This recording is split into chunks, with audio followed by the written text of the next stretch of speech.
ప్రజల కోసం, ప్రజల హక్కుల కోసం public demands news channel. Welcome to public demands.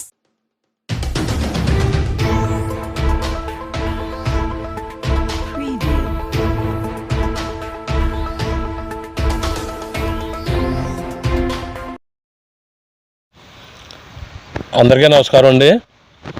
నిన్న గౌరవ ఎమ్మెల్సీ గారు చెల్లూరు ప్రెస్ మీట్ పెట్టి ఒక చేను చదును చేసుకుంటే ఒక రైతు, అది వాళ్ళ బీసీసీఎల్ అధ్యక్షుడు పాలిక్స్ ఆయన తెలుగుదేశం వారు కక్షాదింపులో భాగంగా ఆయన మీద కంప్లైంట్ పెట్టారని ఆయన అసత్యపు ఆరోపణ చేశారండి. అయ్యా ఎమ్మెల్సీ గారు, అసలు కక్ష సాధింపు అంటే గత మీ గవర్నమెంట్లో మా నాయకుడు మామిడిచెట్టు రామకృష్ణ ఆయన చేను చదువులు చేసుకుంటుంటే ఇదే పాలసీని గారు కంప్లైంట్లు పెట్టి జేసీబీని ట్రాక్టర్ సీజ్ చేయించారు సార్. అప్పుడు రాని బాధ ఈ పాలసీని గారికి ఇప్పుడు వచ్చిందా?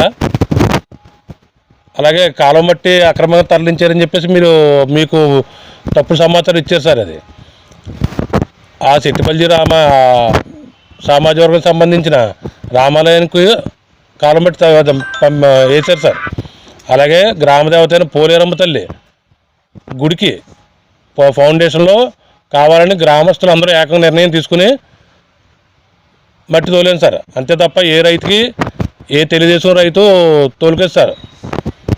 అలాగే మీరు మిగిలిన మట్టి డిఎఫ్ఓ గారు, కలెక్టర్ గారు ఆదేశాలతోటి మారి నచ్చిబాబు గారు పొలాన్ని ఫారెస్ట్ డిపార్ట్మెంట్ వారు నిర్వహిస్తున్న నర్సరీకి ఈ మట్టి తరలించారు తప్ప తెలుగుదేశం నాయకులు ఎవడో ఏ చెల్లికి మట్టి తోలుకెళ్ళలేదు సార్.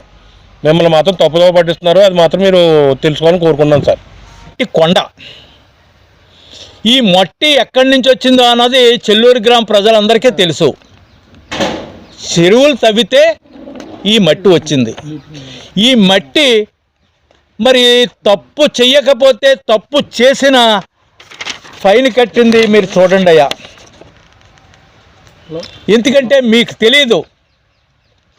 మీకు తెలిస్తే ఇలాంటి మాటలు మాట్లాడరు అనేది నా ఉద్దేశం. ఎంతో సీనియర్ నాయకులు మీరు. మరి అలాంటి మీరు ఈవేళ తెలుగుదేశం నాయకులు దౌర్జన్యం చేస్తున్నారన్నారు. కానీ తెలుగుదేశానికి దౌర్జన్యం చేయరని ఈ సందర్భంగా మీకు తెలియజేస్తూ, నిజం కాదా అని ఈ సందర్భంగా తెలియజేస్తా ఉన్నా.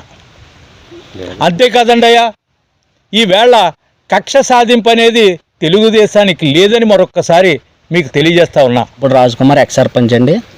మరి మొన్న గౌరవ ఎమ్మెల్సీ గారు మరి ప్రెస్ మీట్లో మాట్లాడుతూ మరి తెలుగుదేశం నాయకులు కక్ష సాధింపుగా చేస్తున్నారని వారు చెప్పడం జరిగింది.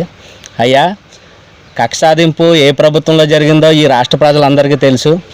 మీరు పాలనలో కక్ష సాధింపు చేసిన మూలంగానే ఈరోజు ప్రజలు 151 సీట్ల నుంచి 11 సీట్లకి మీ పార్టీని తీసుకురావడం జరిగింది. అదేవిధంగా మా గౌరవ ఎమ్మెల్యే గారు, అదేవిధంగా మా ముఖ్యమంత్రి వర్యులు పవన్ కళ్యాణ్ గారు, మరి అందరూ కూడా వాళ్ళందరికీ కూడా ఒకటే మాట, అభివృద్ధి. ఈ రాష్ట్రం అభివృద్ధి చెందాలనే వారు చెప్పడం జరుగుతుంది. కక్ష సాధింపులు మేము చేస్తామన్నా సరే మా వెనకాల ఉన్న మా ఎమ్మెల్యే గారు కూడా దానికి ఒప్పుకునే వ్యక్తి కాదైనా. మరి మీరు ప్రెస్ మీట్లో మాట్లాడుతూ ఈ తెలుగుదేశం నాయకులు కక్ష సాధింపే తప్ప అభివృద్ధి ఏమి చేస్తలేదని మీరు అనడం జరిగింది. అయ్యా, ఈ కూటమి ప్రభుత్వం వచ్చాక ఈ 20 నెలల్లో మరి మా ఎమ్మెల్యే గారు మరి మా చెల్లూరు గ్రామానికి దాదాపుగా 5,65,00,000 రూపాయలు మరి నిధులు కేటాయించడం. ఈరోజు మరి ఆ ఎన్ఆర్జీఎస్ సీసీ రోడ్లు 2,44,00,000 రూపాయలతో మరి చెల్లూరు గ్రామంలో వివిధ ప్రాంతాల్లో సీసీ రోడ్లు నిర్మాణం జరుగుతుంది. అదేవిధంగా 1,80,00,000 రూపాయలతో 2 వాటర్ ట్యాంకులు కూడా నిర్మాణం చేయడం జరుగుతుంది. అదేవిధంగా 72 లక్షల రూపాయలతో 2 హెల్త్ సెంటర్లు కూడా చెల్లూరు గ్రామంలో నిర్మాణం చేయడానికి కూడా శాంక్షన్ అవ్వడం జరిగింది. అదేవిధంగా 69 లక్షల రూపాయలతో మహిళా శక్తి భవన్ కూడా నిర్మాణం శాంక్షన్ చేయడం జరిగింది.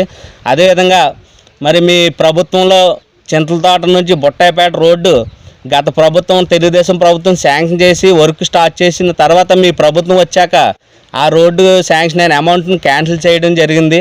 మీరు ఎలక్షన్ ముందు కూడా ఓట్ల గురించి అక్కడ శిలాఫలకం వేసి ఆ రోడ్డు నిర్మాణం చేస్తామని చెప్పి శిలాఫలకం వేయడం కూడా జరిగింది. కానీ మీరు మీ ప్రభుత్వంలో ఆ రోడ్డు వేయడం జరగలేదు.